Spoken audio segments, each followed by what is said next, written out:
جنگ ختم ہو چکی تھی اور شام کے سائے آہستہ آہستہ گہرے ہو رہے تھے۔ احد کا سارا میدان تقریباً خون آلودہ ہو چکا تھا۔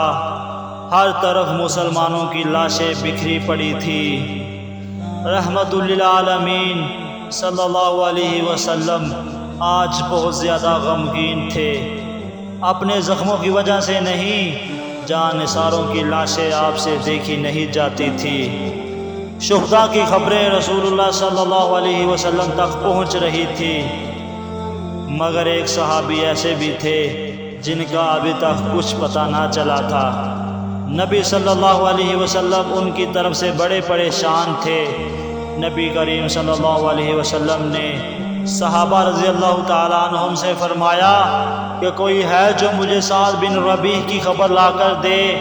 ایک صحابی اٹھے، انہوں نے تمام لاشوں کے گرد چکر لگایا، سعد رضی اللہ تعالیٰ عنہ کا نام لے کر بار بار آوازیں دے رہے تھے، مگر ہر طرف سناٹا چھایا ہوا تھا۔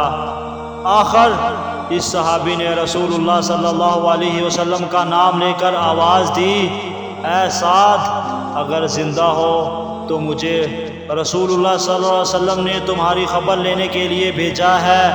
حضرت سعد رضی اللہ تعالی عنہ آخری سانس لے رہے تھے، بولنے کی سکت نہ تھی، لیکن جب رسول اللہ صلی اللہ علیہ وسلم کا نام سنا کہ آپ صلی اللہ علیہ وسلم نے میری خبر کے لیے اس شخص کو بھیجا ہے، تو اپنی رہی صحیح قوت کو مجتمع کر کے بولے، مجھے اب مرا ہی سمجھو، بس مجھ پہ یہ احسان کرو کہ رسول اللہ صلی اللہ علیہ وسلم کو میرا اسلام کہہ دینا اور میری طرف سے عرض کرنا میں جنت کی خوشبو پا رہا ہوں۔ میری قوم سے اتنا کہنا کہ اگر خدا نخواستہ رسول اللہ صلی اللہ علیہ وسلم کو کوئی تکلیف پہنچی اور تم میں سے ایک جھپکنے والی آنکھ بھی باقی رہی تو یاد رکھنا اللہ کے ہاں منہ دکھانے کے قابل نہ رہو گے۔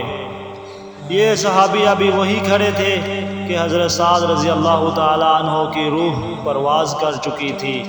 انا للہ و انا الیہ راجعون۔ اس صحابی کا نام حضرت ابی بن کعب ہے۔ اس صحابی نے جا کر نبی اکرم صلی اللہ علیہ وسلم کو حضرت سعد کی وصیت سنائی اور سلام کا کہا، تو نبی کریم صلی اللہ علیہ وسلم نے فرمایا، اللہ تعالیٰ اس پر رحم کرے، زندگی اور موت دونوں حالتوں میں اللہ اور اس کے رسول کی یہی خواہی مد نظر رہی۔